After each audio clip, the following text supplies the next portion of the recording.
the sycamore trees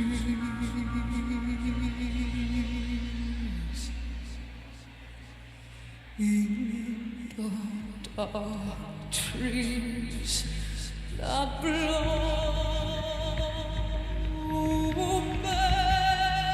baby, in the dark trees that blow.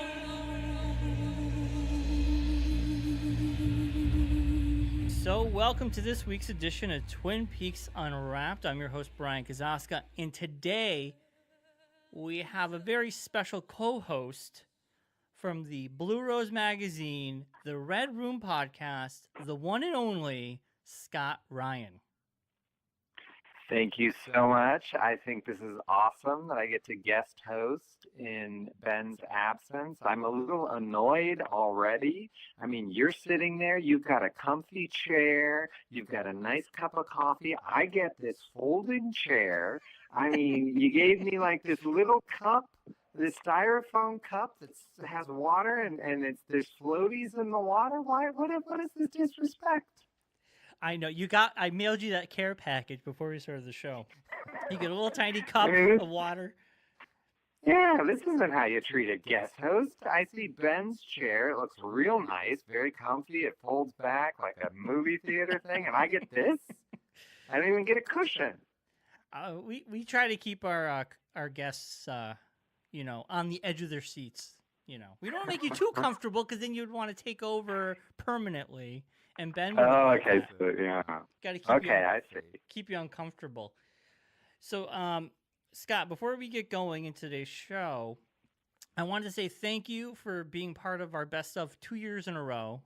It means a lot to us. We had a great time putting it together, and you are always the glue. You are like our constant.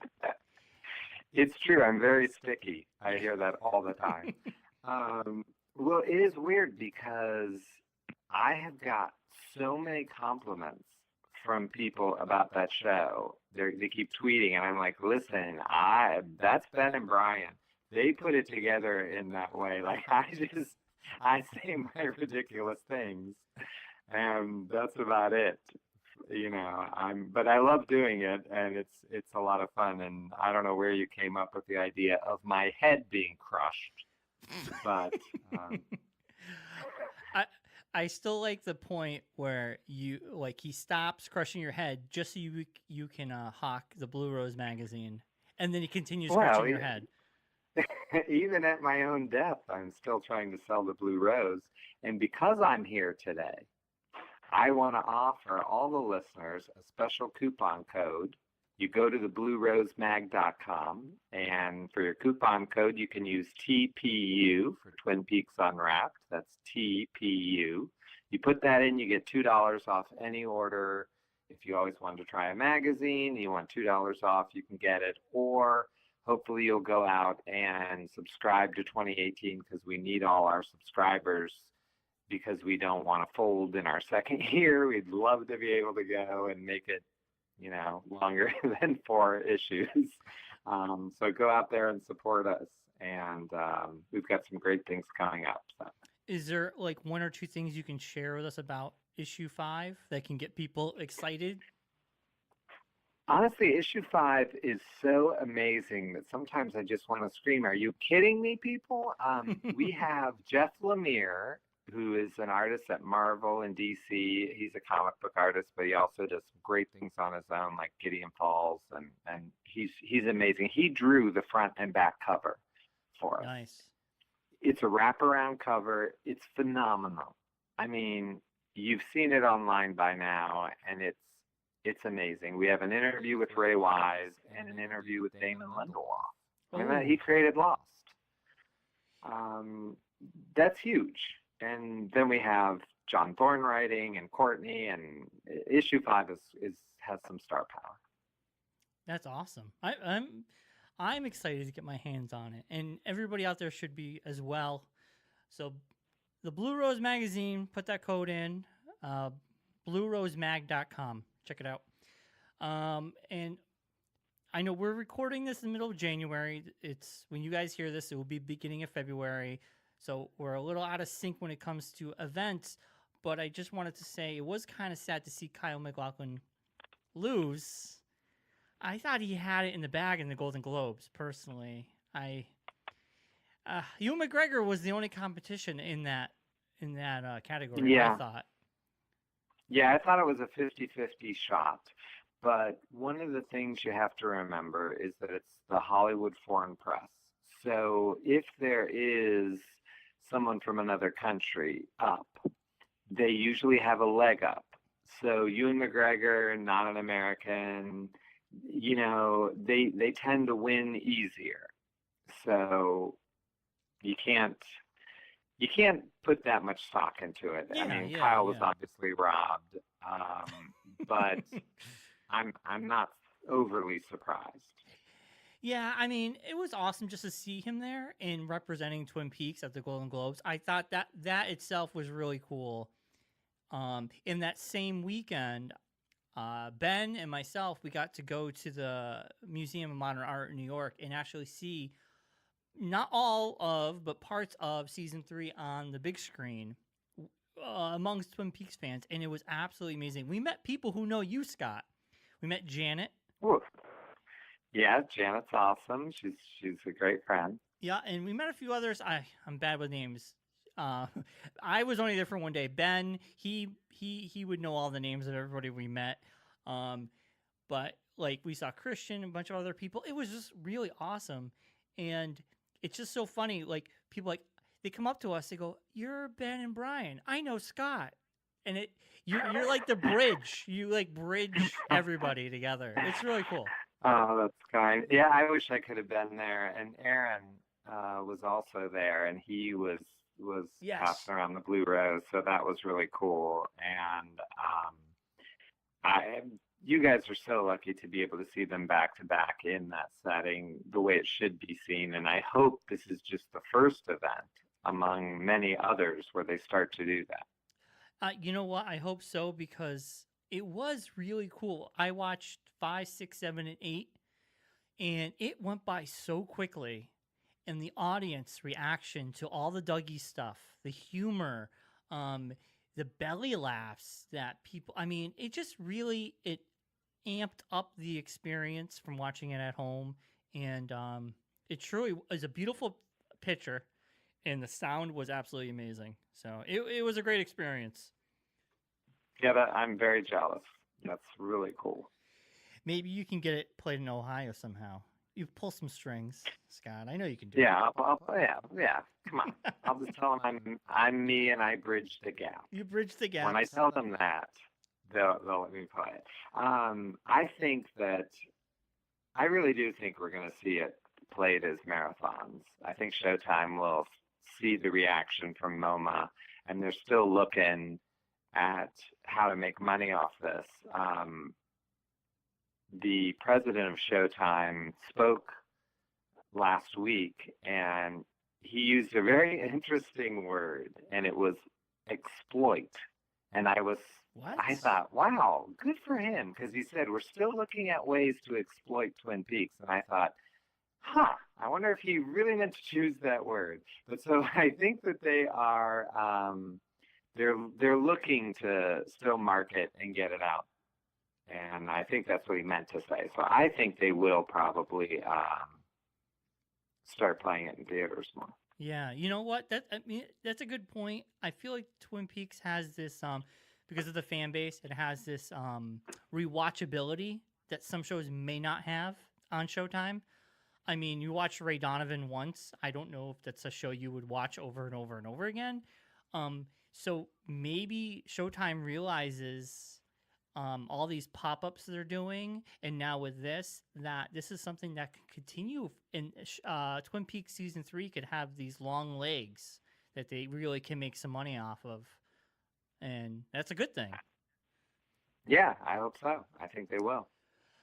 So we have a lot of segments on today's show, Scott, and this is why I'm glad you're here. Later on, we're going to be doing unpopular opinions, because I figured you're the perfect person. You had some unpopular opinions, so I was like, oh, Scott's going to be on. We got to do this. And Yeah. I love you for it. You're just like, no, this is what I think, and I mean, and that's great. But before that, you brought up a topic when we were messaging before the show, and it's something I really want to hear more about. It's your sci-fi in the Trump era. Mr. Spock, prepare to beam Scotty on board. Yeah, and I mean, I don't know. I think we're probably starting the unpopular opinions right now. Maybe. I mean, maybe this whole episode might be that, but I don't. But this could be something that offends people. But I hope that if you, no matter which side of the political side you're on, you'll see what I mean.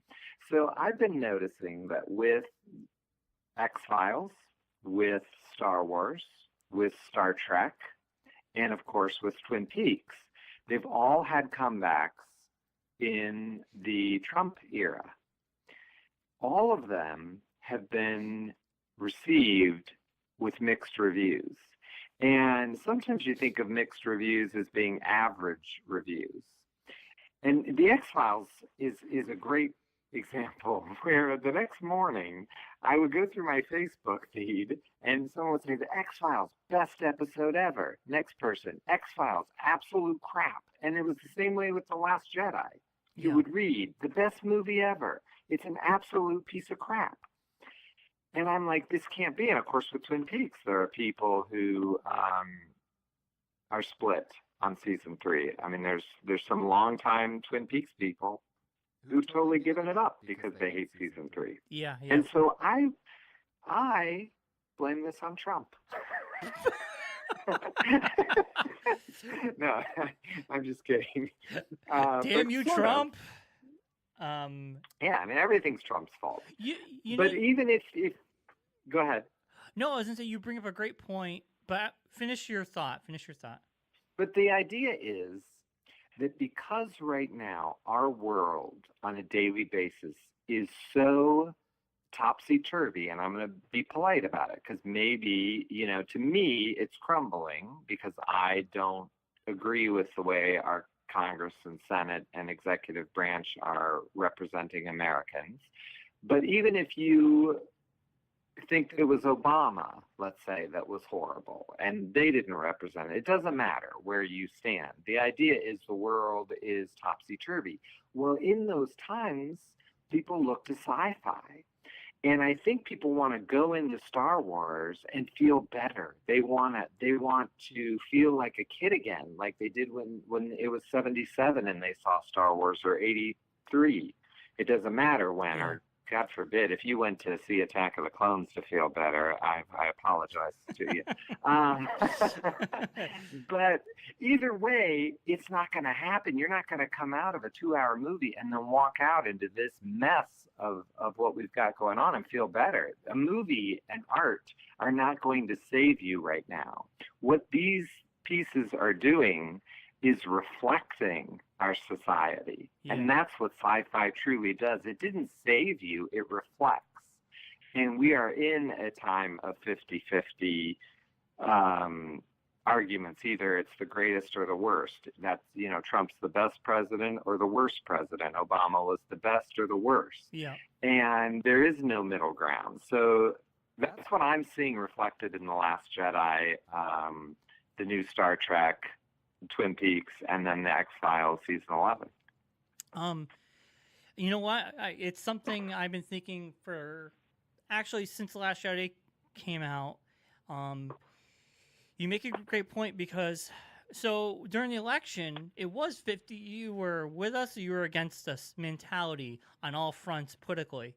And I feel like the waters have calmed down, but all of a sudden Star Wars comes out, or any like Twin Peaks, Star Wars, like you said, X-Files, and then all of a sudden you're right. You either hate it or like it. There's no middle ground, and it's almost this like if you love something, you get defensive, so then you attack someone, and then they hated it, but they don't like the fact that you liked it, so they attack you, and it's almost like that first weekend of Star Wars almost felt like a condensed version of the election. It was just like Oh yeah. you couldn't like something without someone telling you you're an idiot for liking it, and you also said you couldn't hate you hated it without someone telling you you're an idiot for hating it. And it was just like, wow, we've not come that far, people. Like, you can hate something and that's totally fine. And I can like it and that's totally fine too. Why are we arguing? But it was weird. Well, I totally see that. and I really think that it is happening in sci-fi because that is what there are some people who are saying, no, you go here to escape and I want to go, but I didn't escape. And the thing is, and here we go in the unpopular opinions, you shouldn't go to a movie to forget about global warming. Like, it's too big of a problem to forget about. And that's just one example, or whatever, or North Korea, or all of these things. I mean, it's not going to happen. R2D2 isn't going to make you forget about what's going on. It's just, that's too much to ask of a piece of art. And I don't think it's happening as much with, let's say, the disaster artist or a comedy. I can't really think of a comedy that's out right now, but a Lady Bird or something. I haven't heard people like say, "What, you like Lady Bird? I'll kill you." And I just feel like it's because sci-fi reflects us more than other art. And the original Star Trek, that reflected a lot. I mean, that was commentary on a lot of stuff going on and how they viewed. And I hear good things about Orville, that they're doing almost the exact same thing the original Star Trek would do, and reflect. I love Orville. I love it.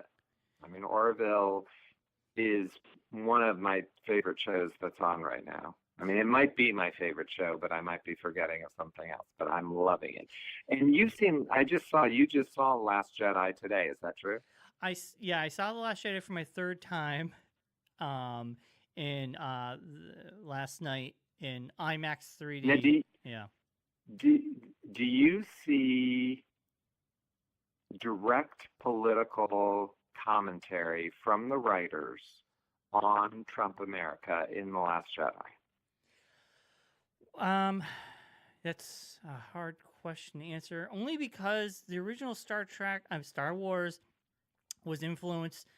You know, the stormtroopers were actually named after, the Nazi regime were called stormtroopers. These people, these foot soldiers. Right. So and in Force Awakens, when they would show all the stormtroopers lined up, it looked very Nazi-esque, because that was the vibe the originals had. In this one, we didn't see much of the stormtroopers, so I didn't think about that aspect of Nazism or repressing. But yes, when I was gonna say Diane, when Laura Dern's character, which I should know and I don't remember it, when she does that speech in the middle of the film, when she takes over, to me that felt very like, there is hope out there. We have to continue it to be the spark. We have to continue together. It's like she's joining them to say, listen, we can't just give up. And I kind of felt like the rebellion is kind of like the people that are kind of pushing against the Trump administration right now. So I've kind of thought that, and when she does that speech, I always think about like the Women's March, that kind of stuff. So yeah, I do. I think there's undertones that if you really wanted to dig in, you could find them if you wanted to. Also, in the very beginning, one of the Empire's captains of one of his ships is called Hannity, and I thought that was, I'm like, interesting. I wonder if that's a dig at Sean Hannity. It seems unlikely. I don't know. Yeah, I'm like, I don't know. Is the next film going to have an O'Reilly somewhere? Right, I was just going to say, it was weird when he fought with O'Reilly. That when they got in and then Morning Joe came in and he was a robot. It was so weird. Well, it's interesting because I saw it a little late because I didn't want to fight the crowd. So I think I saw it 2 weeks after it came out. Yeah. And I'd heard all of these things, like people were freaking out. So when I went to see it, I was thinking, oh, this is going to be so political. I'm in. And I didn't see one. I didn't see anything. I mean, Yeah. I mean, maybe a little bit they go to that planet where there's rich people in the casino, but so what? In 1977, they went to the cantina. Yeah. I mean, that's part of Star Wars, Yeah, is there yeah, being yeah. a bar scene. And they just upped it with more stuff. Yeah, I mean, like I said, you have to dig. You have to like see what you want. I think people are projecting what they want. But like I said, other than that speech, for me, I didn't really see overlaying of political stuff. I mean, how did you like the film, though? I mean, did you enjoy it? Did you think it was a good continuation, or? I thought it was way too long. It just that's my biggest criticism. When there's a big fight with Snoke or whatever his name is, and I'm sure right now Josh Minton is laughing because I pronounced it wrong. And then I thought, oh, the movie's over, and then we had to go through one more battle, and I was like, whew, I can make it through this. So it was just a little long, but I would say it was average. Wow, I mean, I just thought it was average. I thought it was okay. There was nothing that offended me. There was nothing that totally sparked me. My favorite part of the whole movie is when Finn says to Benicio, you know, you're wrong. You can't be on their side. And he looked at him and said, maybe. That was my favorite part of the whole movie. Because I was like, wait, the idea of ambivalence and that there is no side. Well, I really liked that. Yeah, when they're in that ship and he goes, let's see who owned the ship. And it was an arms dealer, but he was selling to the bad side and the good side. And right. I think where people might have dug into the political stuff is when his character says, live free, don't buy in. And it's almost like saying, don't pick a Republican or Democrat. Don't buy into, they're both evil. They both can be good. They both can be evil. Don't buy in. Stay independent. And I could see that now that you mention it. That connotation, like, it was interesting. I like that, how it was saying this is kind of mud. We're muddying up the waters in Star Wars here, and I really enjoyed that. And I think that's cool. So that was my favorite part. I just don't know that I needed it to be 3 hours long. You know, it was just a little long. Personally, my first time, I thought it was a little too long. My second time, it flew by, and I saw it last night, and it just flew by. But I'm a huge fan of it. And I saw it once, and I was criticizing the casino stuff, going, was it busy work for Finn? I don't think we needed it. And the second time I was watching with a critical eye, and I enjoyed it more. And that third time, I was just like, I just love it. I think it's my favorite. I think Rian Johnson did a great job. But like I said, everybody has their opinion about it, and that's great. But yeah, Sci-Fi has, you're right. I mean, what do we have? Another Star Trek movie, maybe an R-rated Star Trek film coming out if Quentin Tarantino is involved? I mean, how do you feel about that if that does happen? Well, it's funny. I don't believe it. I don't think Quentin is going to follow through with that. I'm sure he'll get a story credit, but I will be really surprised if Quentin Tarantino actually directs a Star Trek film. I just don't see it happening. I mean, I know he's a big fan because he has a lot of Star Trek references in Crimson Tide because he did a uncredited rewrite of that. Oh. And so I know he's a Star Trek fan, and I'd love to hear his story. But I just don't think it'll happen. I just don't see it.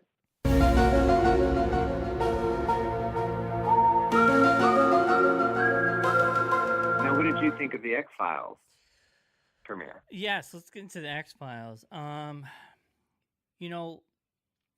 watched the first episode. Personally, I was excited to see Scully and Mulder back on the screen.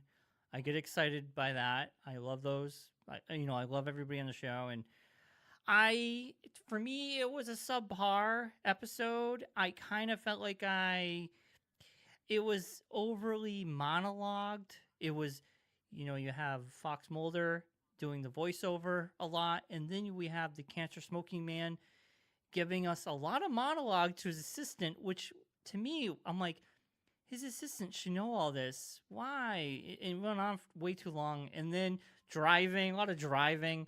And then... Yeah, no, the joke I made was I never thought I'd see more driving than I did in part 18 in Twin Peaks. Yeah, you're and right. The X-Files beat it. Yeah, it was driving a monologue. And then I was slightly confused. Okay, so did the last episode of last season never happen? But did that mean the first episode and the last episode of the last season never happened? And then at the end, when Cancer Man gives us that bomb, I was like, ew, I was gross. But then I was like, wait a minute, he's lying, because this entire I think he's lying too. This entire episode, like, they lay it out. There's no hiding this. You know, the opening card says lie. You know, I want to lie. He literally lays it out that he's manipulated the United States forever. So he's just trying to get out of his situation by lying to Skinner so he doesn't get shot or arrested or whatever. I don't know. It was all right. I mean, I'm excited, but I wasn't like, oh my God, we're back. You know, I don't know. What did you think? I thought that it was ridiculously male in a television sense. Like, it reminded me of watching Texas Walker Ranger or Nash Bridges or something really male from the 90s. And I think one of the funniest things I've seen on TV in a long time was Mulder pushing Skinner, and then Skinner shoves him right back. Yes. And I actually laughed out loud. They are plus 50 years old, and they shoved each other like they were Lee Majors in The $6 Million Man. Maybe I went too old for your demographic. No, I know who that is.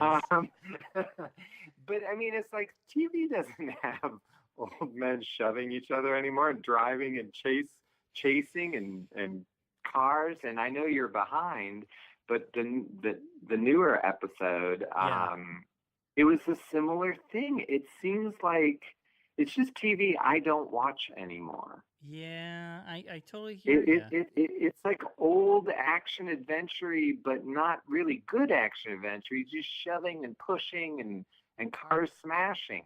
Like, we don't do that kind of TV anymore. Yeah, you right? know, right. Yeah, the two things that stood out for me that I found very odd in that first episode was the guy trying to run down. I forget his name now. He's trying to run him down with his car, and he chases after him about William, but the door, he slams the door on him, and he just stops. He's like, I'm not going to... Yeah, it's like, damn. Yeah, the door. The I'm door. out. Like, I'm not going to try to, like, shoot through the door. I'm not going to try to, like, find you. No. And then the shoving, I was like, why wouldn't Skinner, after all these years of knowing what's going on, why wouldn't he pull Mulder aside and say, listen, I was told this? He shoves him. It was, to me, that scene made no sense. I'm like, if you I laughed out loud for real. It made no sense. You're right. Like, if Skinner and Mulder weren't on friendly terms and this was season 1, that would make sense. But this is season 11. They know each other. They're on each other's side. Why wouldn't Skinner just tell him, hey, I just talked to you-know-who, and he told me you-know-what? You know, but it was just like, hey, they just grunted at each other and pushed each other and said, stay away. And I'm like, it was very bizarre. Very bizarre. Well, it was, and, just here we are talking about all these things that are not Twin Peaks. Your listeners are going, what have I done here? This is Twin Peaks Unwrapped. Let's pull it back to Twin Peaks and say, this is why season 3 was good. There's a lot of things we can say that are bad about season 3. But what we can say that's good is that they didn't try to put the show back in the 90s. And I think the X-Files they're doing the same type of television where Lynch and Frost said, okay, fine, we're going to go back to Twin Peaks, but we're not going back at all. We're going forward to Twin Peaks. Correct. Where I feel like we're going back to the X-Files. Correct. I think that's where Twin Peaks got it right, and Chris Carter's kind of faltering. Like the mythology was a stinker last season. The standalone episodes were great for the most part, but it didn't feel. It felt disconnected, and not. It didn't flow very well for me. But I don't know. We'll have to see how this season goes. And I do think it's funny that David Duchovny looked better as Denise Bryson than he does as Mulder. Yeah, it's I do agree. Yeah, his face looks weird in those suits. I don't know. And here's this. I have the first question about X-Files for you, Scott. Today, and this last week, there was rumors, and it's Gillian Anderson said, "I'm hanging up the Scully hat. I'm done after this. This is it for me." I pose a question to you. Should X-Files end after this season? Because if Scully's not going to be in it, I feel like we're going right back in that road in season 8 and 9 when Dave Duchovny left and then Scully left and nobody cared anymore. Are we already, if Gillian Anderson's not doing it, do you feel X-Files should just bow and gracefully leave? 100%, yes. The X-Files is Scully. It isn't Mulder because, as you said, Mulder left. She was there the whole time. And after seeing the first 2 episodes, I'm wondering if Gillian Anderson, who I think is the single best working television star today, as far as she did Hannibal, she did The Fall, she can do the X-Files, and they're all completely different. Like, there isn't another actress that's moving between shows. I guess you could say Laura Dern, but it's not as prolific as Gillian has been. Yeah. Because Laura Dern's is more contained. But without her, you've got nothing. And I'm wondering if Gillian left because the show is ridiculously male. And she said, I'm getting good parts now. I'm not going to lay on the floor and shoot and roll around and have a guy.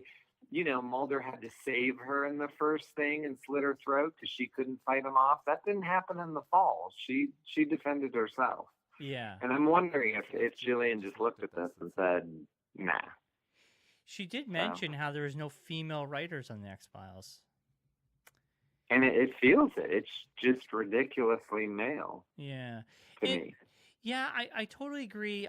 I think after this season, they should gracefully give us an ending. Give us an ending and go away and let us remember the wonderful times we had with Scully and Mulder. Because I don't want it to go down the route where all of a sudden Fox, in a year and a half, they're like, well, X-Files is coming back. It's just going to have Dave Duchovny, or it's going to have those 2 young people right, yeah. that nobody cares about. And I don't want it to go down the route of you're beating a dead horse. The ratings get bad. Nobody cares about it.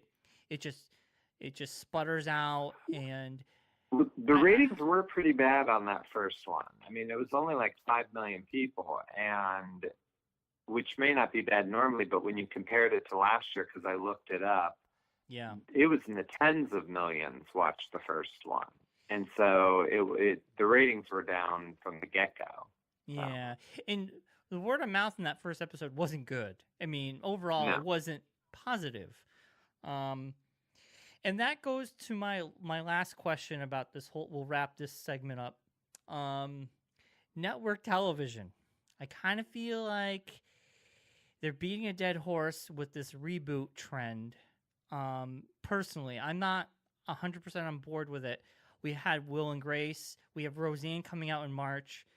Then NBC decides we'll put something. We'll say we're interested in getting The Office back.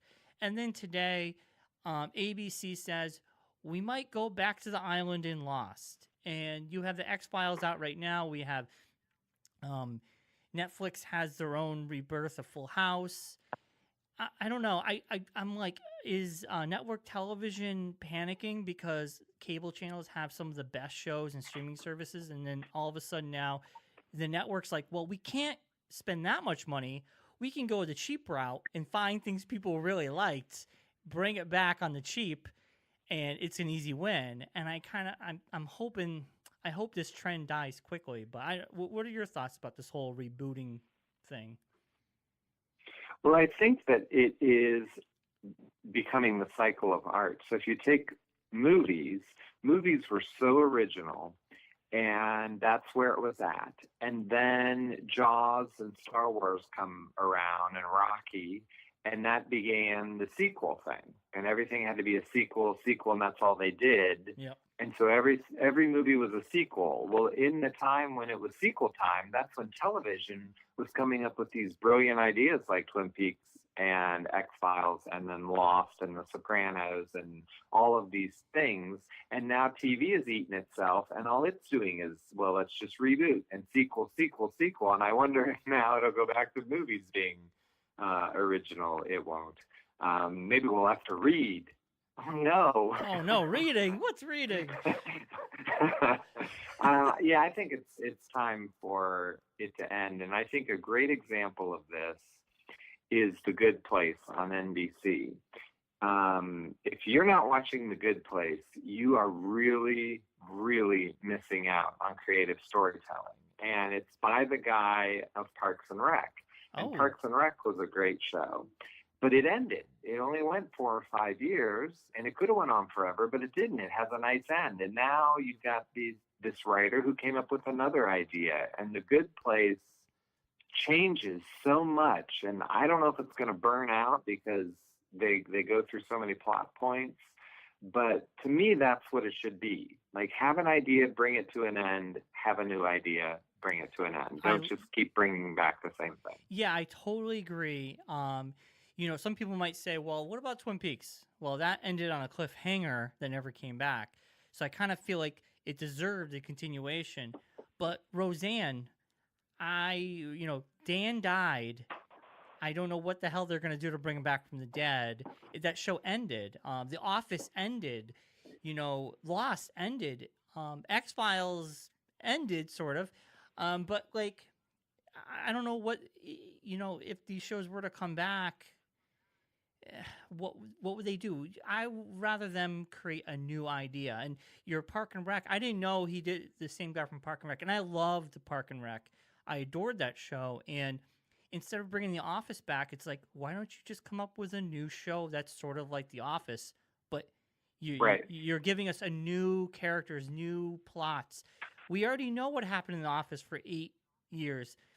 I don't think we need to know anymore. And I kind of feel like networks are just relying on nostalgia that's not even that old, and they're, yeah. Well, and it's also viewers, because what I think is crazy that's going on now is how they're now remaking animated films as live action. So we had an animated Beauty and the Beast, and then we have to see a live action Beauty and the Beast. Yep. And then they'll do an animatronics Beauty and the Beast, like Jungle Book, which they do. You know what I mean? Yeah, and it's like, it's the same story. Who's going to see? You know what happened. Stop going to see what you already know. Yeah, and Beauty and the Beast was the highest grossing movie of the year until Star Wars came out. And now we have Lion King coming out. Lion King's going to be a lot. Yeah, we're going to have a live action Lion King. And then I think a Mulan. I think there's a talk. They're doing a live action Mulan, and it's like, you already made it. If it's with people, you could have done people. I don't know. It doesn't make sense to me. Yeah. And jumping in with our unpopular opinions, you mentioned Twin Peaks, and this is again, I don't know if I said this out loud, and I know you're going to share something you haven't shared, but my thing about Twin Peaks coming back is that it didn't come back. And that's the real secret. Like, Twin Peaks never came back. I mean, did we see Cooper again? No. We never saw Cooper. And you could even say that in the little part that we kind of see Cooper, you actually don't see Cooper because it all resets. And what you really see is Richard. You didn't really see Laura. You saw Carrie Page. I don't believe that we ever saw Norma or Shelley or Bobby or Andy or Lucy, because I don't really think episodes 1 through 16 and a half are real. Wow. This So, is interesting. so what I think happened is, Lynch wanted to tell a story, and Mark Frost said, "Hey, we could use the Twin Peaks people," and he said, "I like it."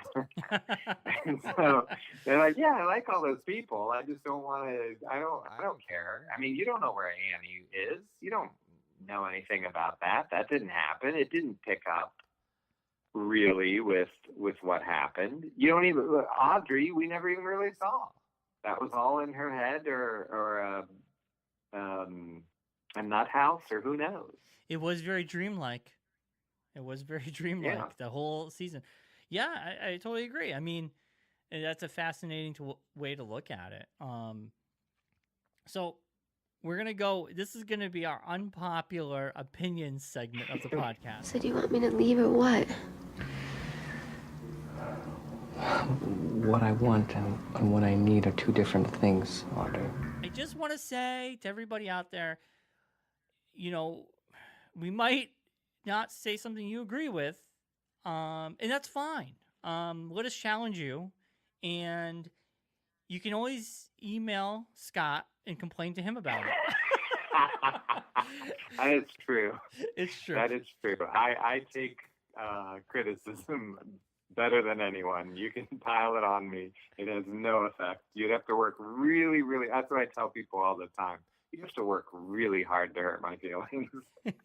And I think it's great because you've had some interesting stuff I've heard you say when we were at the Twin Peaks Festival this past year, and I like how you think way outside the box, which is great. You just have a different way of thinking about stuff, and I think that's fascinating. And that's why I thought this segment would be perfect for this show.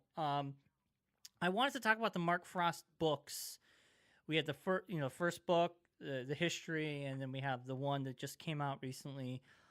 And I have something that's been back of my head for a very long time.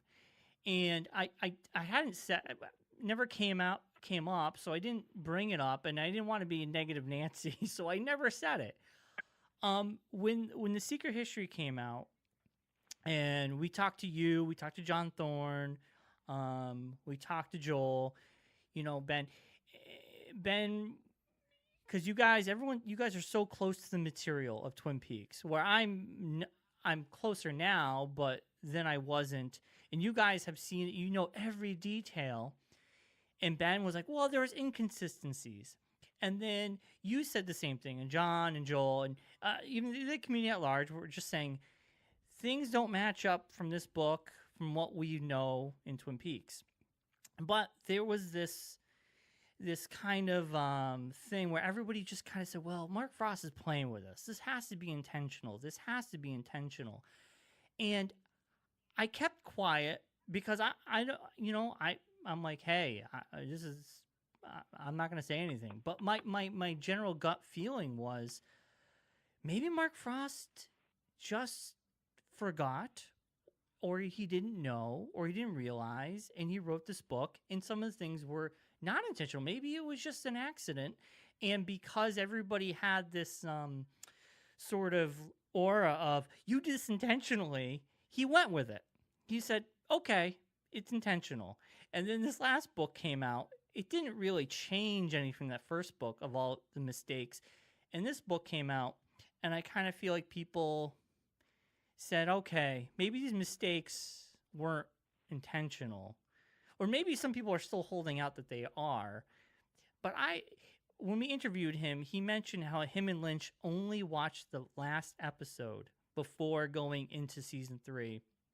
So to me, I was like, he's not close to this material like everybody else has for 25 years. Everybody has scrutinized and analyzed everything. And, he's only human, and he probably did forget, and he probably it just was something, it just came out that way. And I don't know, that's how I've always thought. And I know it's kind of unpopular to say, I'm like, maybe he just didn't know.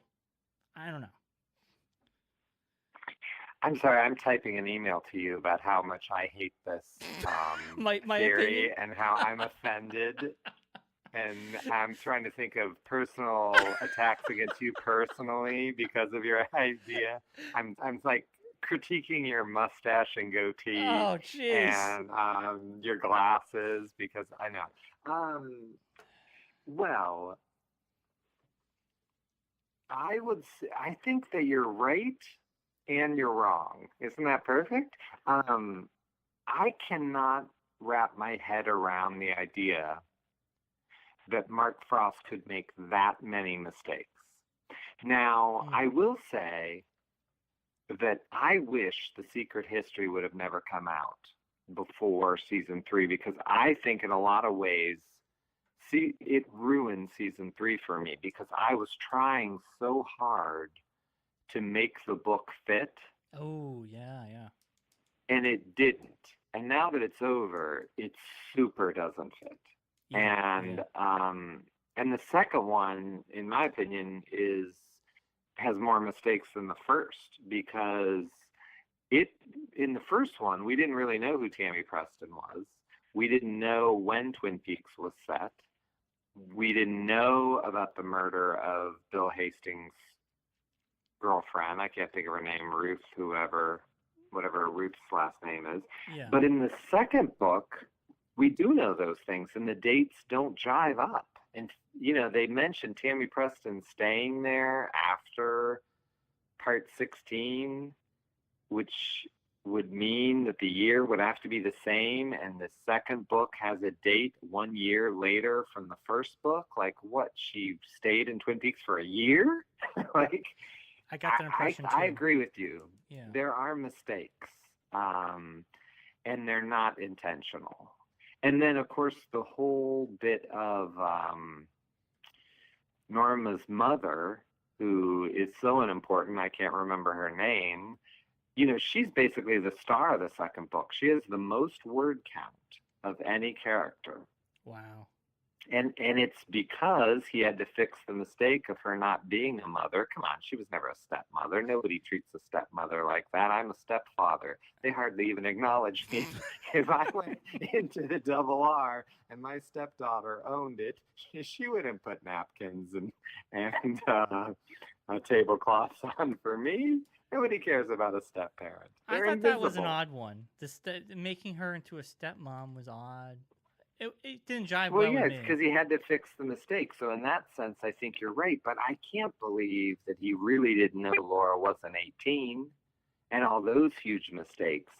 So I don't know. I don't think we'll ever know. Yeah. I think it's going to be a mystery that we don't ever really know. And that's fine. And I'm not sure anyone cares. Yeah, I mean, like I said, it's an unpopular opinion to think that maybe Frost just goofed, and that's fine. Or maybe it's half and half, like you're saying, like some stuff he really just didn't know, and some stuff he goofed on purpose just to throw people off, or whatever reason he has. The second book, I mean, there's parts of it I liked, and some of it I thought was off for characters. The characters didn't seem to jive with what I've seen on screen, but I kind of look at the books as not companion pieces, but maybe just, they're there. It's like an Elsewood story. Like, it's just like a different take on Twin Peaks, I guess. And you don't have to read them to enjoy Twin Peaks, which is good. So. Now, if you were going to show, let's say you meet a new best friend, you're sick of, you've had it with Ben. I've never had it with Ben. You've had it with him in this scenario. You know what I mean? He doesn't show up for today's podcast, so he's out. And you had a new person. You were going to show them Twin Peaks. Would you give them the Laura Palmer Diary to read when you're watching season 2 and the Laura Palmer Diary shows up? That's a good question. I kind of feel like Ben was a good teacher. I would follow what he did. He had me read the book. I think that's when he had me read the book. We didn't read the book in between 1 and 2 because I think he felt that could have given something away. Mm-hmm. Now, I would too. If I was showing someone, I would have them read Laura Palmer's diary when you're supposed to. Yeah. Now, my same question. Now, they get to the end of episode 29. You watch Fire Walk with Me. Would you hand them Mark Frost's Secret History before they started season 3? No. No. Yeah, I wouldn't either. I wouldn't. Because I think it distracts you because you're so distracted with all the things that were wrong. And no matter what anyone says, I don't see how those things make sense once you see season 3, even if you buy that Cooper changed history. Because if you buy that Cooper changed history, which by the way, I don't, but if you buy it, I don't buy it either. then you buy that she didn't die because the body disappears. But in Mark Frost's book, she died at 18. So it's not like Carrie Page, Laura didn't die and she became Carrie Page or lived her life or whatever. That doesn't happen because you got to believe Mark's book. She died at 18. Don't you wonder if there's people listening to us that are just angry? Like, what are you saying? It has to be. This is Unpopular Opinions. Remember that, listeners. And then in the new book, at the end, he solidifies it by saying, well, she didn't die. She disappeared.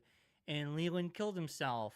And everything has changed. Right. Yeah, and that wouldn't make sense for Leland being in the Red Room. Why would he be in the Black Lodge when Cooper's walking around and say, find Laura and things like that?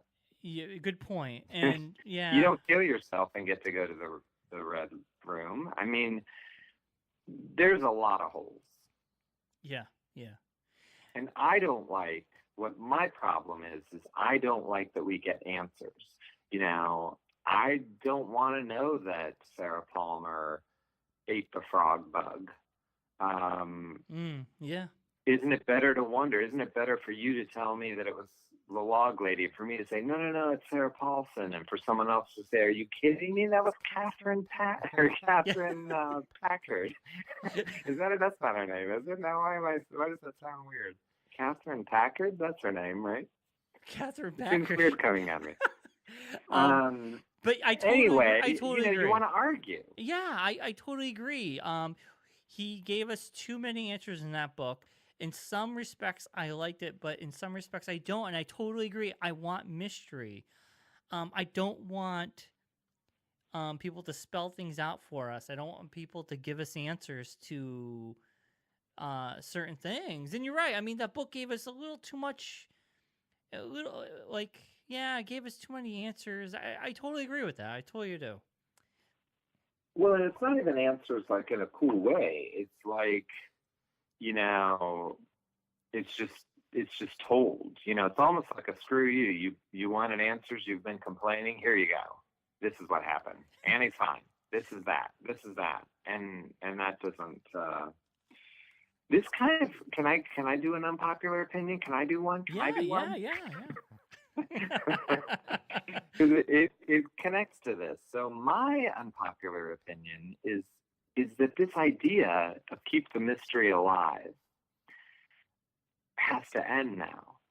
There's no reason for Showtime or Sabrina or Lynch or Frost or any of them to ever say keep the mystery alive, because one, Mark Frost's book came out and that pulled the curtain back, and number two, these Blu-ray bonus features really pulled the curtain back on what Lynch does, how he directs, what he feels about scenes. I mean, you hear him talk about scenes. You see that he did know everything. It was all plotted out. That, you can no longer say things like, oh, Lynch just makes it up. No, he doesn't. Weeks before, when he's filming one scene, if a PA asks him, he says, no, we're going to come in this way. It's going to be a 2-shot. We're going to get that, and then we're going to film this. I think all the curtains have been opened. Well, yeah, I mean, it's a good point. I mean, watching him direct, and he's using other people's money, and I find that he's very efficient when using other people's money. When it's not funded by himself, he seems to be, and I know he was kind of, he pushed against Sabrina and others when he wanted to play in that sandbox a little bit longer. But for the most part, he seems to be a very efficient director to get what he wants, and he seems to get it reasonably quick. Who knows how how long some of those takes went, you know? But yeah, I feel like this season was more on point than accidental that maybe the first season 1 or 2 was when he directed. Yeah, and I mean, I feel like they've really shown us everything. So I say you can't say let the mystery be anymore, because you might as well be able to talk about anything and find out about anything, because pretty much it's all out there. Yeah, I think Mark Frost, his book really put it out there more than anything. Definitely. Yeah, except for the ending, except for that final episode. None of us have really any good grasp on that. We have our theories, which is great, and that's what I love. I think Twin Peaks, that's what it does best, make us guess. Would you want a season 4 movie, or are you kind of happy where it left off? Do you feel like we're good? No, I want more, because I truly believe if Lynch gives us more, it's going to be just like season 3, where it's going to have nothing to do with season 3. So it doesn't matter. He would have a story to tell. In my opinion, the story he wanted to tell is what happens when you unleash goodness into the world, which I know that seems funny because you want to focus on Mr. C, but that's not really what the show was about. It was really about Dougie and how Dougie's acts of kindness created kindness. And I think that's much more Lynch than anything. Lynch Frost in that way. Yeah. So that was the story they really wanted to tell. And then they told that over 18 parts, and it's hidden among other things. And I think if he came back for season 4, it's not going to have Dougie, and it would be something completely new again that he wanted to tell. And as long as there's a part 8-esque type sort of thing, or a part 3, I'm in, because those are the parts I care about more than Ed and Norma or Nadine and those type of things. So yeah, if Lynch was involved, I'd be fine with it being more, because it would be something. What about you? No, you know what? Exactly what you said. I would be down for another show or a movie as long as they felt like they had it in them and they had a story to tell. And I kind of feel like that's how Lynch and Frost work. I don't see Lynch doing it for the sake of Showtime. I see Lynch doing it for the sake of him saying, okay, I have more to give to this project. But I would want Lynch to go out, do his art, maybe make another movie, maybe do other things, life experience, and then come back and do it and come fresh. Give himself some time between this season and the next, if he were to do it again. And yeah, you said it perfectly. I mean, as long as he's involved, it doesn't matter. Yeah, and also, I don't care if I get an answer to Carrie Page. I mean, answers don't matter to me. So if he wanted to make another movie, another Mulholland Drive or Lost Highway or Wild at Heart, I just want to see his work, because it makes me think, and that's my favorite thing about Lynch's work. And, flipping back to our X-Files discussion, there's no room to think in what you're saying in the X-Files. It's being pounded on you. Uh-huh. But every part of season 3, I was like, oh, what does this mean? And now I think this, and that's the fun. Yeah. Oh no, I totally agree. I think X-Files, made us think, and we had a great time as a community. I think the last time I was really thinking about what was going on was when I was watching True Detective season 1. Week to week, the internet was a buzz about that show, about what everything meant. What did that sign mean? What did this mean? Who's the killer? And Twin Peaks came along, and I had this almost like same experience, even more.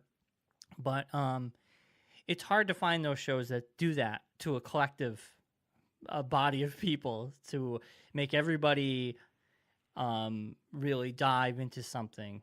Some shows try and they fail. Season 2 of True Detective tried to do something. I don't know what. I don't know what either. I have no It idea. was horrible. Yeah. But I think Lynch could do it. So if we got a season 4, I think we'd be right back doing we do. And that's why it's great. It wasn't on a Netflix. It wasn't binged.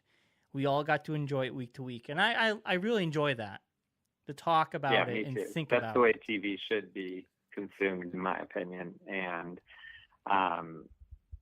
just to sort of tease the Blue Rose here, because you made me think of that. That was one of the questions that John asked Damon Lindelof. Yeah. Is about binging, and his answer is really good. I'm not going to tell what it is, but his thought process, because obviously he's a television creator with Lost and The Leftovers. Yeah. Is a really interesting answer. It was one of my favorite parts of the interview. Awesome. I can't wait to read that. I love The Leftovers. I thought that was one of the just amazing, beautiful show. That final season, I loved it. And that show, I could not binge it. That final season, I think we watched 1 or 2 episodes a night. It is just too heavy to binge. Yeah. I would have jumped in front of a moving truck if I had binged all 8 episodes. I'd be like, I'm on my mind depressed or whatever. But you can't. There's just some shows you can't do it. You can't just sit there and binge it first watch and really take it all in. Well, I think that of all shows, I mean, that might be my most unpopular opinion that I have sitting here in 2018 is I don't binge anything. There is not a show that I'll watch 2 episodes of in the same day. I just think you watch it and then think on it. And if the show doesn't make you think, then I'm probably not going to watch the next episode. So yeah, I mean, I'm right there with you in a sense. I like to do if it's all on Netflix, I'll watch 1 or 2. And I want to take my time. It'll take me a whole week or 2 weeks to watch 8 to 10 episodes of something. And a lot of my friends are like, I watched it over a weekend. And I'm like, first of all, how the hell did you have all that time?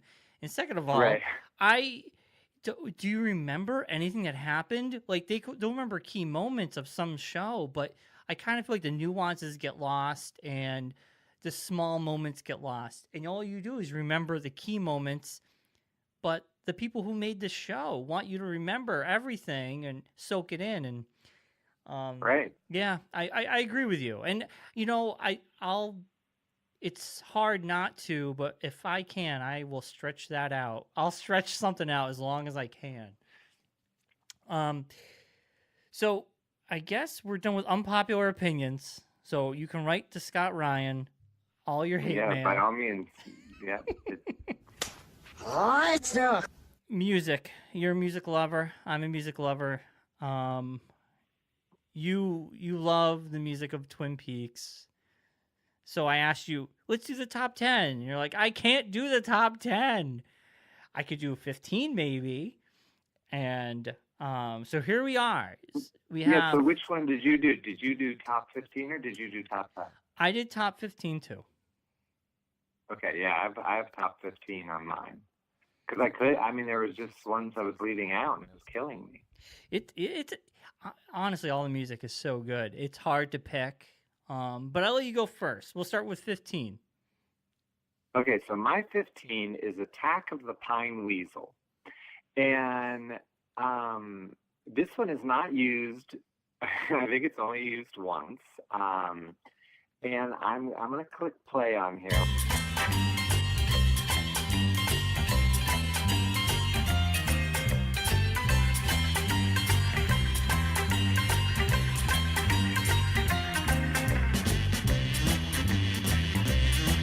Now, I just think this one is so fun and different and un-Angelo, but it's awesome. So that's my 15th pick. Nice, that's a good one. It's just different, and so I wanted that one was in there because I'm proud of Angelo. Now, are you going to go with your 15?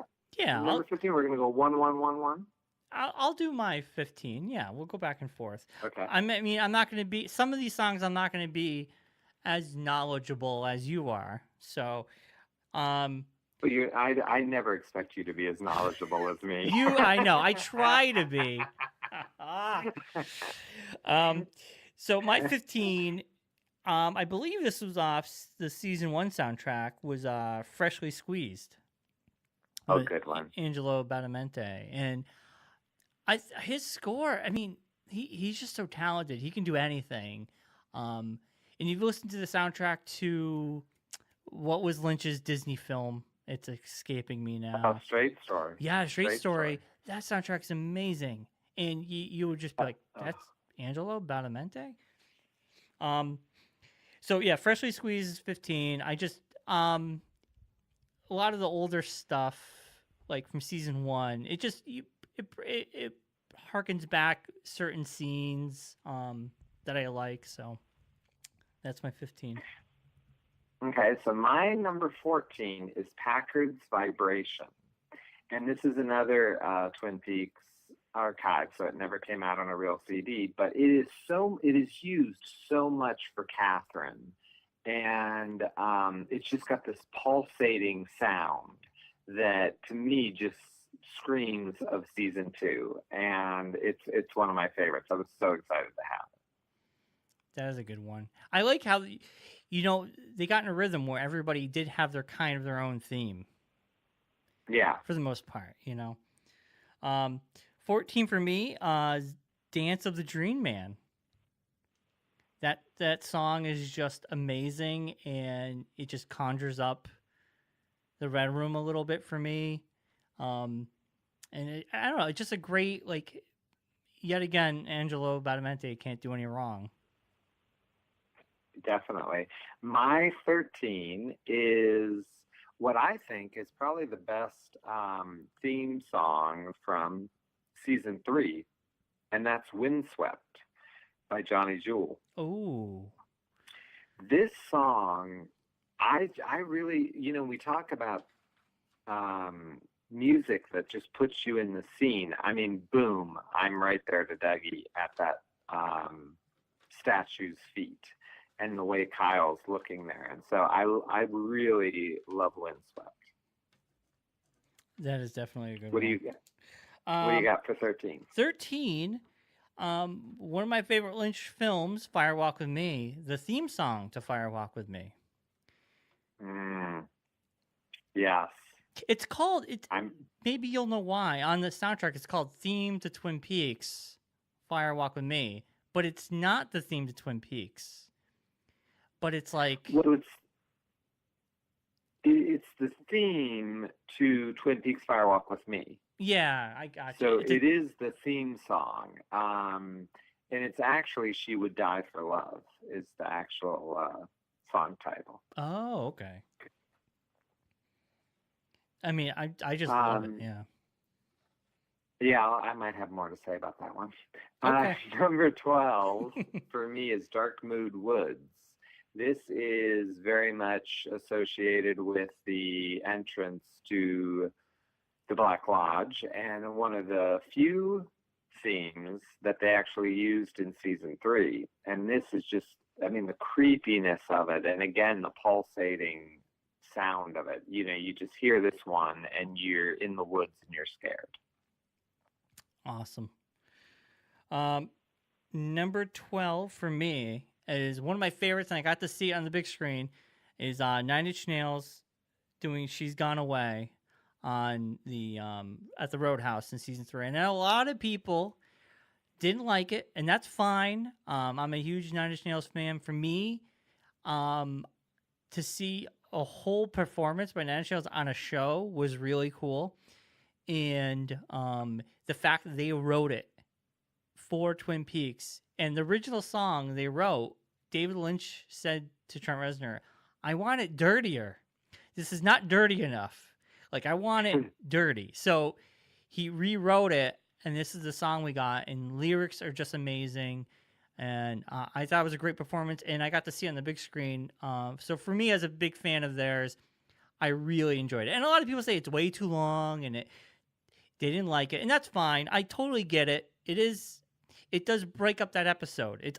For me, it's a great play. It's a good. Hey, if you don't like them, you can go pee before the big moment happens. You have plenty of time to go to the bathroom, and for people like me, I get to just soak it in before the craziness hits in episode 8. Well, I'm very glad you picked that song because when I first heard that, the very, very first time I watched part 8, I hated it. I was miserable. I was angry. And I got to tell you, I really like it now because I listen to music on vinyl. So I listen to the vinyl of that album. Yeah. And I thought, oh, I'm always going to skip it. I will get up and skip that song. And it's the exact opposite. I love when it comes on. I've totally bought into it. And that is not my brand of music at all, but I'm glad you picked it because it's awesome. Yeah. My number 11 is from Firewalk with Me, and it's called Birds in Hell. And on the CD, you just hear the smallest snippet of this song in a montage where she is looking at the clock as it spins on her last day of school. Uh-huh. But on the Twin Peaks archive release, it's a full 5-minute song, and it is beautiful. I just am so in love with this track. And when you think of, you think of the work Angelo did that we know, and here's this 5-minute thing that we get maybe 20 seconds of in the movie, and you don't even get to hear the beauty of it because it wasn't even on the soundtrack. And if you don't know Birds in Hell, the extended version, seek it out because it's beautiful. I think Ben gave me a thumb drive with all this music. I gotta dig into that because I know the montage you're talking about, and I would love to hear the whole thing. So I'm gonna have to. Beautiful. Awesome. For a number 11 for me, the Bookhouse Boys theme. It just I don't know. It's classic Twin Peaks. You hear that? It just. I don't know. I couldn't tell you what episode, but it makes me think of wood. It makes me think of red, and it just gives you that nostalgia feeling for Twin Peaks. Yeah, and always makes me think of Bobby Briggs, the beginning guitar riff. So my number 10 is The World Spins by Julie Cruz from season 2. I think that in all of Twin Peaks, the best use of a musical performance is Julie Cruz, The World Spins, in episode 14 at the end after Maddie dies. And I actually write in issue 5 about the use of The World Spins in season 3 because I talk about the Bang Bang performances, and I won't go into what I said there. But I mean, in season 2, Julie's performance is just perfect. I love it. I agree, and I could just say, for me personally, I thought it was kind of. I wanted that whole performance in season 3, and I wish we got it. I'll just say that. So, what do you got for your number 10? I have Shadow by the Chromatics. And it was a great song for the Roadhouse. That very first episode, it was dreamlike. Lyrically, it matches. A lot of these songs were written for the show, and I think it was a great way to end it because that song was stuck in everyone's head. We left with a smile. Like even if you watched the first episode and you didn't like it, but you heard that song, I can't imagine anybody not liking it. Like you hear it and you go, it's a nice, happy. It sounds like you're floaty, and it puts you in a good mood. And it always remind me of that, seeing that first episode for the first time with everybody, and tweeting and texting right afterwards, and that song being stuck in my head that whole week. And I was just like, oh man. If this is the first song, I can't wait to, what else were we going to get? Because this was really good. So. No, I agree. I mean, I can't believe that song wasn't written for the series. When I first heard it, I assumed it was. I assumed it was a new Lynch Angelo song. because I didn't know it before that. Me And neither. then you find out, no, it's this other band. And so that's a great one. So my number 9 is our first repeat. I have Dance of the Dream Man from season 1. I mean, it's not surprising we both picked that Yeah. because that is a seminal music moment, and you can't help but picture Michael Anderson dancing there and freaking you out the first time you see that. So that's my number 9. Yeah, that's forever an image of Twin Peaks right there. My number 9 is Snake Eyes by Trouble in season 3. It was, oh god, what I don't remember what episode. It was used during a Dougie a Dougie part, I believe. But the song is just so good, and that got stuck in my head the whole week. I heard that, and Lynch was really on point with using certain musical acts or songs during certain parts of the show that weren't Roadhouse related, and I thought he did such a great job. And this was one of my favorite scenes, and like use of the music. But it was weird. 'Cause Yeah, I'm I like, agree. it's not really a song for Twin Peaks, but he used it in Twin Peaks. But then I was like, I was overthinking things. But yeah. No, it's a good one. My number 8 is the Double R Swing.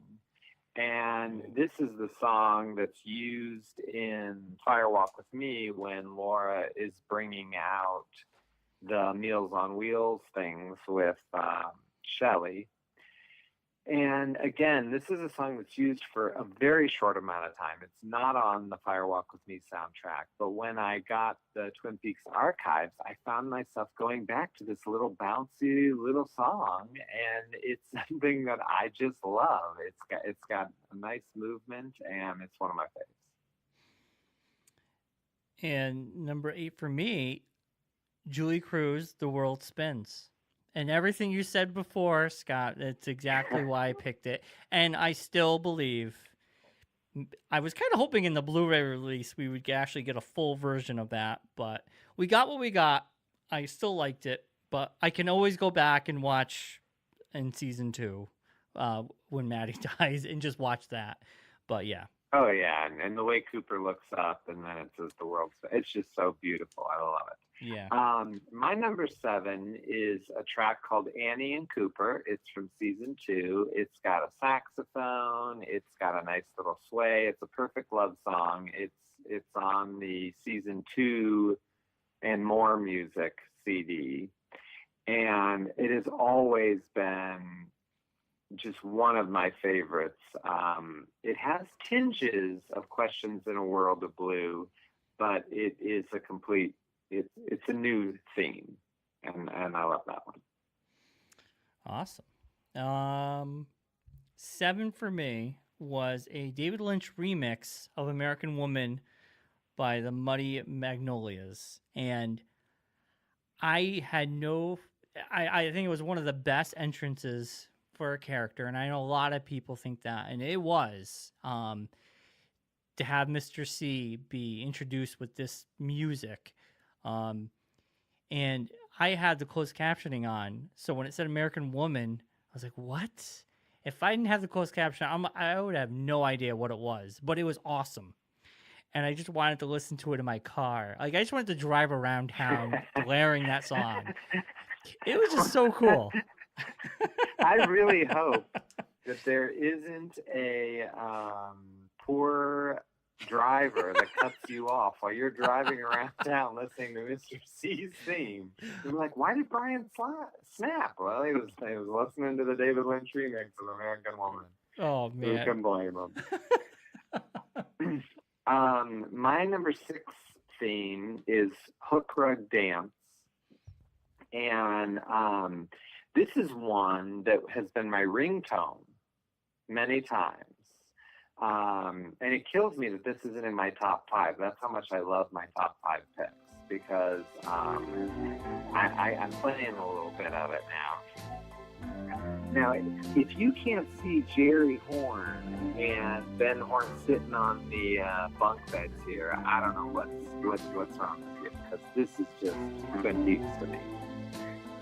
So that's my number 6. My number my number 6 is David Lynch and Dean Hurley, Slow 30s Room. And that's that, like, we hear that from the record player. And it's so cool. It's in the new soundtrack, and it just conjure up them in the waiting area of the Red Room where Cooper's just sitting there, and you just hear this music. And I like that we got a nice long version of that, and it's very haunting, and I do enjoy it. I'm glad you picked that one. That was one that didn't make my list, but it was super close. So I'm excited that it made yours, because I that's one of my favorites. So my number 5 is I Got a Real Indication of a Laugh Coming On.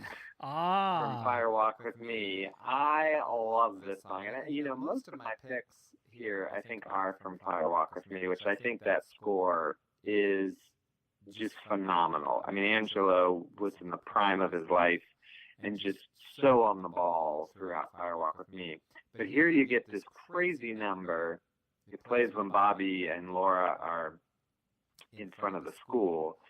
And I just love Angelo's performance of it. And, I mean, I wish I could perform this live. When you guys reach your 500th episode, let's try to get a band in. I'll come down to the studio. I mean, I listen to this one and I sing along, and my kids think I'm crazy. They do whether I'm singing or not, but I love A Real Indication. When we do our musical episode, when we run out of ideas, that's what we're gonna do, Scott. You're in. I would love to hear that. I'm in. I would really love to hear it. So number 5 is probably other than Nine Inch Nails, one of my favorite performances at the Roadhouse in season 3 was Rebecca Del Rio doing No Stars. I really, really liked it. I saw some criticism, people saying it was auto-tuned. I don't really think it was. John Neff produced it. And I think he was on guitar. And I just have, after talking to John Neff, I have real appreciation more for that song, and it was just beautiful. And I think one of the very shining moments of season 3. Well, it's my number 4 pick. It's No Stars. So we're at the same song at the same time. This is the emotional highlight of season 3. Is her performance of No Stars. I mean, I guess you could maybe argue Ed and Norma getting together. You could have them maybe duke it out. But, I mean, mixing from the Log Lady, giving her talk to Hawk, and then you go into No Stars because the Log Lady tells him that something's coming and the dam's about to burst and all these things, and then you go into a sky with no stars. I mean, what darkness is coming? So it's just beautiful. I've had the honor of meeting Rebecca Del Rey, and she is, she's so nice, and she was not auto-tuned. She can sing like that. She's amazing. Yeah. It was weird. People, like, yet again, like, we go back to our old conversation. People are just so hypercritical because of the election. We'll just blame Trump. They're hypercritical on everything. Right. How dare she sing so good? It's got to be fake. So my number 4, I have 3 versions. I have the Twin Peaks theme, Falling, the instrumental. I have the vocal, Julie Cruz, but then it's all tied. I have the 3rd version by Scott Ryan, because all 3 versions run through my head when I hear that song. When I hear it, I hear you singing it. I'm watching season 2 right now. I'm rewatching season 2, and Scott Ryan, you sing the theme song every time. But you're so good at it. That was one of the dumber things I did was doing that for you guys. I don't know why I did that. Hopefully they've removed that. Well, I don't have Falling on my list, and the reason is because I'm sick of it being on every one of their soundtrack releases. So I'm slightly angry with Falling. I don't know why it had to be on the Bang Bang version and the 4 version. Totally and of course agree. it's on Firewalk with Me. It's on the original Twin Peaks. It's on the season 2 one. And I get it. It's the theme, but I don't know. I have so many versions of that song. I don't know. Yeah. So no. my number 3 is called Great Northern Annie. Oh. And this is a piano track that just plays when they're in the, whenever someone's eating at the Great Northern. And it is just so beautiful. And it's just nice piano, and I would love to know if it's really Angelo playing it or if he scored it for someone else. And this is again from the Twin Peaks archive releases. And when I got this piano one, it's a song I never thought I would get. But when you're watching, if you're in season 2, you'll notice like when Norma goes out to dinner with her stepmom and all the Hank and Ernie, it's playing in the background. It's just really nice music to work to. So that's my number 3. Nice. My number 3, Laura Palmer's theme, the love theme. I guess it has 2 names, sort of. Mm-hmm. Right. I mean, it's just classic, but it's one of my favorites. Oh yeah, yeah. I mean, and the first time you heard that, it rocked your world. Oh yes, I mean, definitely. It's beautiful. Well, my number 2 one, I have a feeling is going to be your number 1, so I'm sorry that I'm stealing your thunder. But my number 2 is The Sycamore Trees by Little Jimmy Scott. Scott, that's my number 2 as well. I got idea, man. You take me for a walk. Oh, so we hit at number 2. I Yeah. thought that would be your number 1. If you have a record player, if you have the vinyl release of Firewalk with Me, the great one that they did, man, turn the lights off and turn up Sycamore Trees and let it ring through your whole house. It's beautiful. I could listen to it every day. I love the Sycamore Trees. Get low, and I'll see you, and you'll see me, and I'll see you in the branches that blow in the breeze. It's a great song outside the Twin Peaks world. It's just a great song in general. Well, and it's interesting that you say that, because I have always been curious as why someone hasn't covered this song. And I don't mean me. I mean Michael Bublé. Like, why doesn't Michael Bublé sing Sycamore Trees?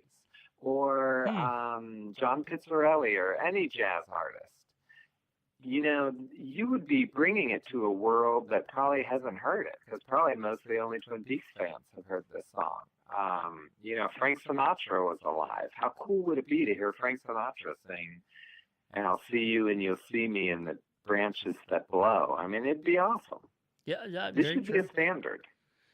Yeah, I agree. This could be a hit for a jazz singer-songwriter out there. I believe.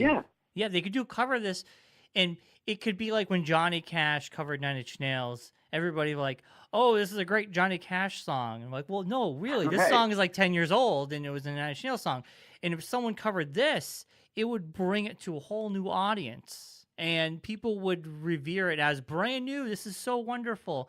And people are like, oh no, but it came from this. And I think you're right. Like, someone that's in the mainstream could cover it right now, and it could be potentially a big hit for him. Yeah, definitely. I've thought that for years.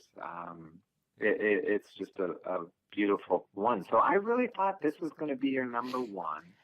And so just give me 1 second here. Let me bring the whole show to a stop. I mean, people are driving, they're thinking, and I want to try to think for just a second at what your number one is. All right.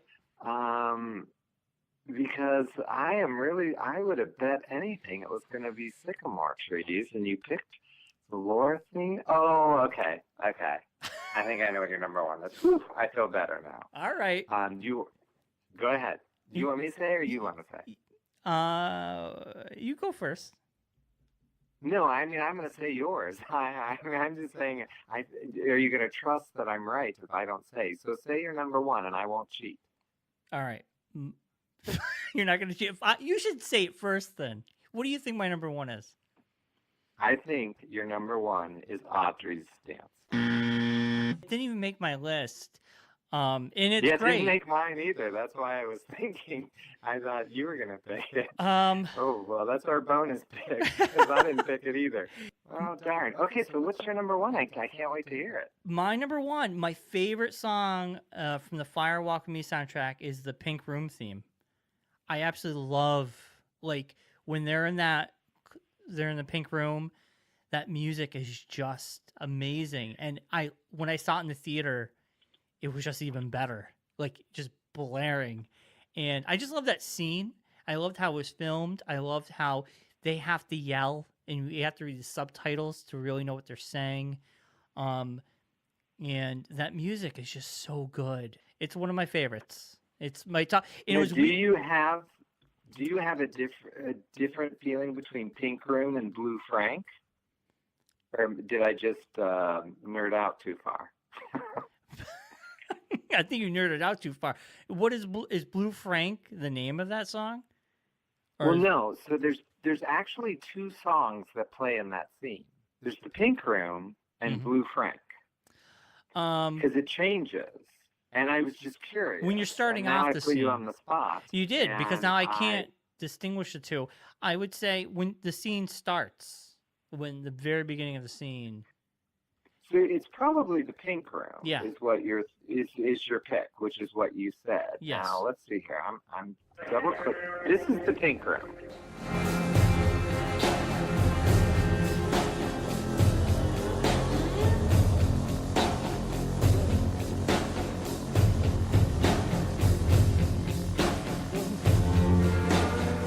Now this is Blue Frank.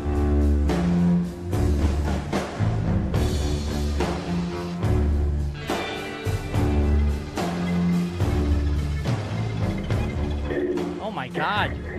You blew my mind, Scott. I thought they were the same song. I know. That's because it looks like it is, but it isn't. There's actually two songs. Holy crap. So because the scene actually changes. One part is the front part, but then when they get to the booth, when she snaps her fingers and points down, I don't know what she means by that. And then that's when they start to play Blue Frank. So there's actually two songs there. Now, was Blue Frank on the soundtrack for Fire Walk With Me? It is not. That you is can only why get Blue Frank by getting the bonus features or the Twin Peaks archive. Wow. So that is why there's confusion on my part, because on the soundtrack, that first part, I always thought it led into that.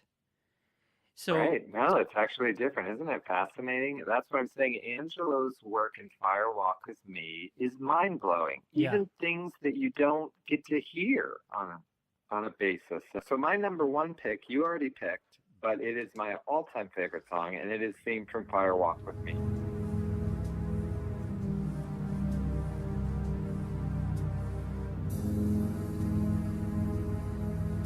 Which is also She Would Die for Love, with lyrics on Julie Cruz's album, The Voice of Love. To me, it's the single best song from Twin Peaks. It sums up Twin Peaks.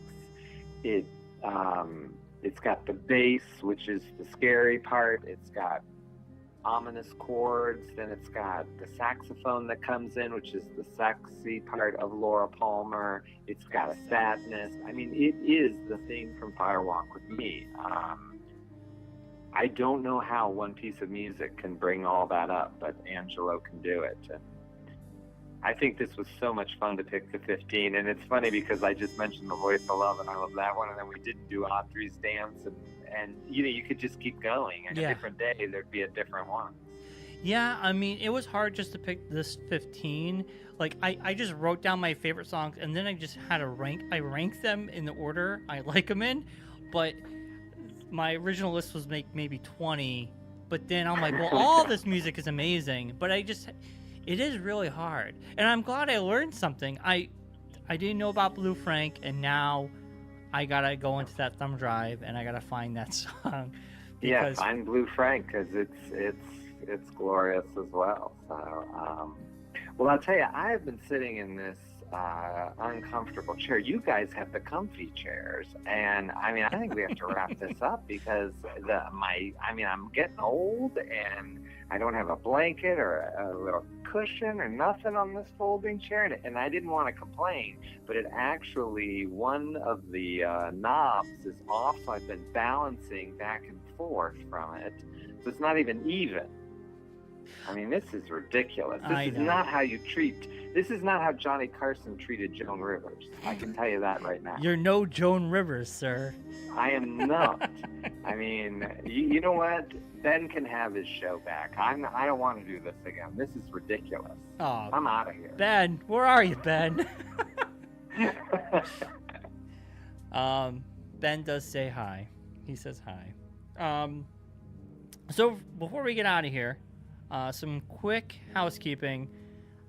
Scott, before we let you go and you can stand up from your knob, where can we find you? What projects you have going on? Any future projects? Lay it out. Give it to us. Well, my home base, of course, is the Blue Rose magazine with John Thorne and Courtney Stallings and all of our writers. You can go out to bluerosemag.com and subscribe to Year 2, which we're calling the Log Lady Special. When you do that, $1 of every subscription is being donated to the Oregon Shakespeare Festival, which is the home of Catherine Coulson.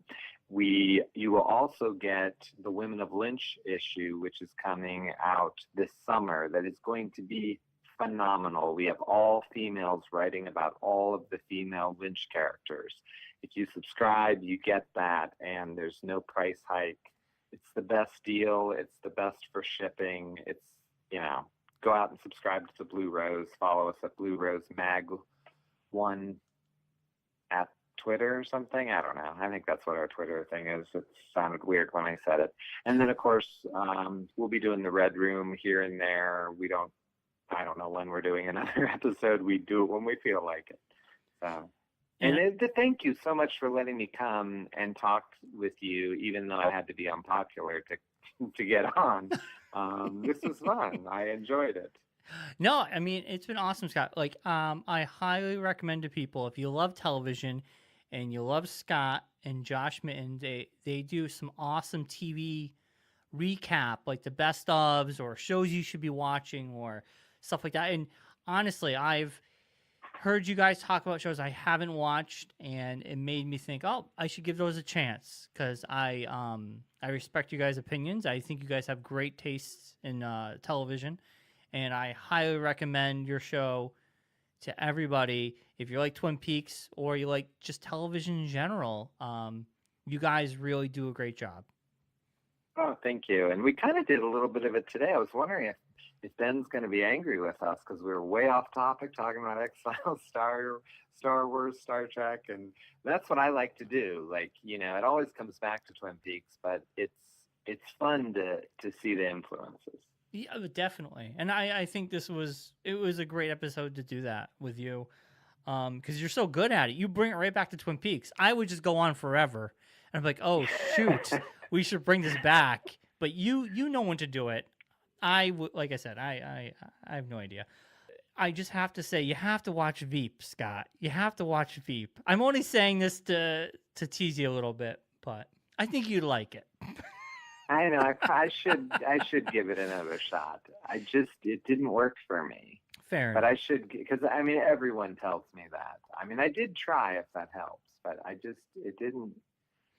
I don't know. Yeah. I'll try. Try again. I'll never try on The Walking Dead. That is never happening. But Veep, I probably will like. And yeah, I'll Veep. be 10 years from now, I'll be saying, Veep was wonderful. Why didn't anyone tell me? And you'll say, I'm putting my Mr. C music on and chasing you down. Yeah. I mean, Veep for me got really good in season 2, and season 3 was phenomenal. I haven't watched the last 2. I've been slacking, but I really liked it. The Walking Dead, I gave up on that show. I'm done with that show. So I don't blame you on that one. I wouldn't make anybody watch it because you can live without it. It's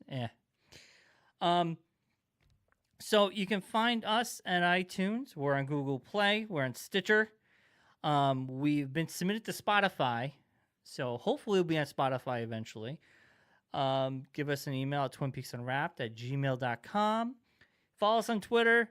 Like us on Facebook. All our shows are on Podbean at twinpeaksunwrapped.com. And YouTube. We have our YouTube channel. Everything's on there as well. And Scott, this has been a great time. And Scott, what's your email again? My email is Bryon at twinpeaksunwrapped.com. And you can send all your hate mail there. Send all of your Trump, your pro-Trump, and how he, is the savior, right on in to Bryon at twinpeaksunwrapped.com. And I'll get all of them. All right. We'll go with that. And we're out of here. We'll be back next week. Ben will be back. He says hi to everybody and have a good night.